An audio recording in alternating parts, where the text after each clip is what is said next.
Hello and welcome to Pop Along RC. I'm Mark and he is Carl.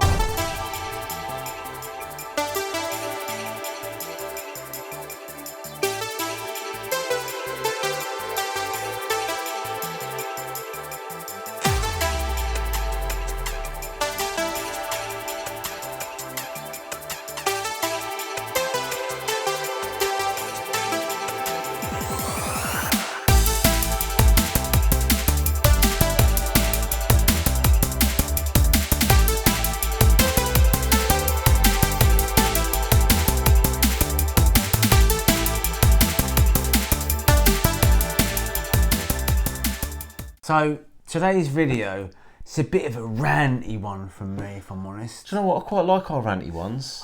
Sometimes it's good to get it off your chest. It isn't is, yeah. I'm frustrated, mate, to be honest. I'm really frustrated. I've noticed that about you.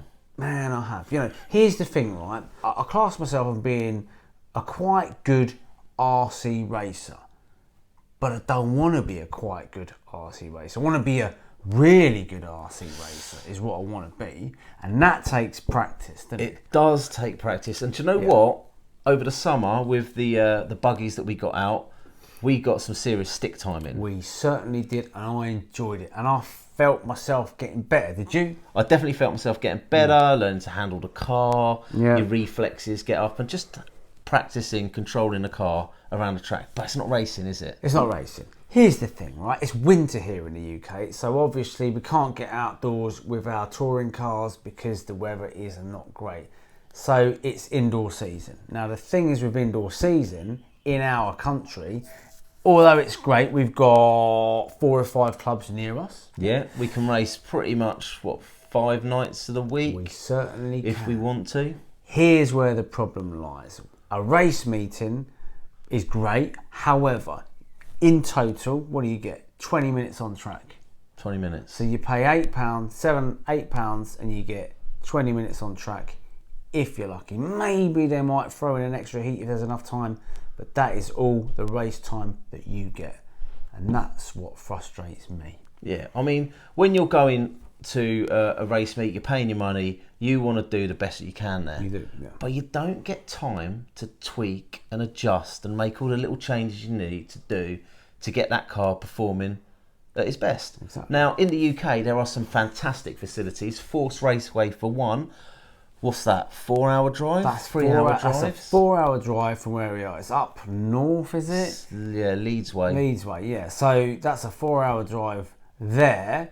You do your racing, it's a 4-hour drive back. That is a long day. And that the way petrol is, a diesel is at the minute, price-wise, it's going to cost them a pretty penny, right? Yeah, definitely. But what's good about a facility like that is that they have test and tune days where you can go there. You've got the track for hours on end and you can go on and off as much as you like, make all the little changes, make all the little adjustments, dial in your racing lines and just really work on the racecraft, which, where we are, we can't really do that. We're tied into those fixed 20 minutes and I get you, it is frustrating. Yeah, it's frustrating. So not only is there Force Raceway, there's another facility called MB Models, which again looks fantastic. I believe they did the same sort of thing, but that's all well and good, but those places are far away. We live in the south or the southeast, right? Yeah. There is nothing That we know of. That's permanent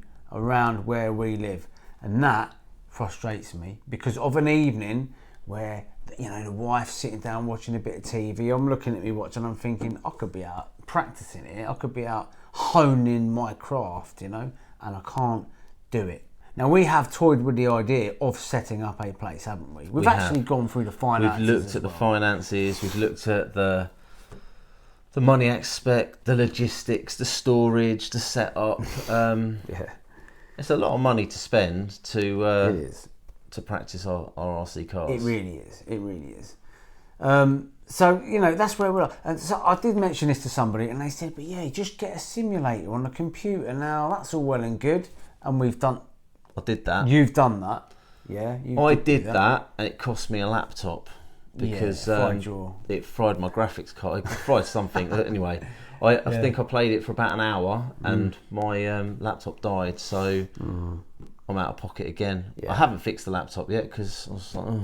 You see, the whole point about this hobby is to get out of the house. I know it's a means to an end. It's a way you can kind of, you know, practice, keep your hand-eye coordination, and I fully respect that. But me and computer games, we just don't get on. It's not a computer game, it's a simulator. Well, all right, I simulated them, but you're still sitting in front of a screen. Hey, people out there will disagree with me, and I fully respect that, yeah?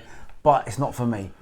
What I'm trying to say is there's nowhere where we are, and that annoys me, unless somebody knows of one. If you do, put a link in the description or whatever, just, you know. Yeah, if you want to keep it private, message us on Facebook as well, and just let us know what are our options, how can we do it. In the summer, we adapt and we basically set up tracks on fields, and we could do hours. Yeah, we've got our DR8. The reason we use the DR8s is because we get 45 minutes out of a battery on a 3S. Yeah.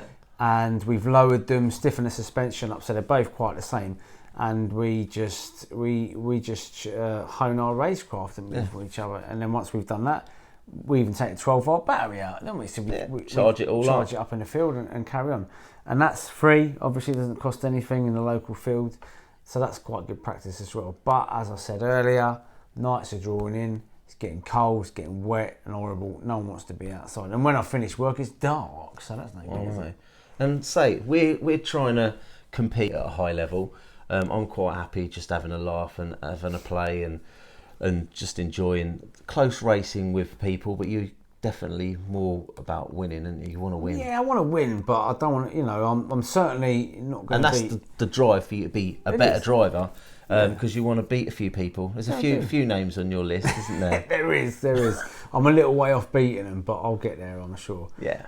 The fact that we can't practice and hone our skills, it was a bit noticeable at a recent competition we went to, because the guys that we were racing against, they've got one of these facilities and they're at it all the time, aren't they? They are. And so the top guys out there yeah. have access to these tracks. They certainly do. And I think that's why sponsored drivers are so good as well, because they are doing it full time and they get to choose the best or get sent to the best facilities all over the world.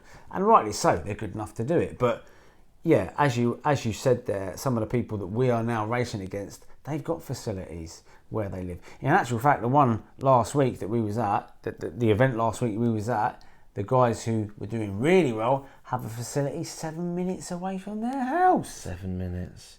And it's open. It's a permanent track as well. It doesn't, not like when we go to Leighton Buzzard and we have to lay the track, race on it, and then tidy it away at the end. Yeah. They go there. They race until the owner says, "Oh, we can turn the lights out now." That's right. Yeah. How are you going to compete with that? Yeah. It's a little bit like if you want to become a really good swimmer, what do? You go swimming and you do it every day. Yeah. And then once you've finished, you do it again every day. You know, you just keep doing it. If you want to get good at something, you just keep doing it. And the fact that we can't keep racing every single day is actually hugely frustrating. Anyway, there you go. Rant over. Rant over. Done. Should we have a coffee? Come on then.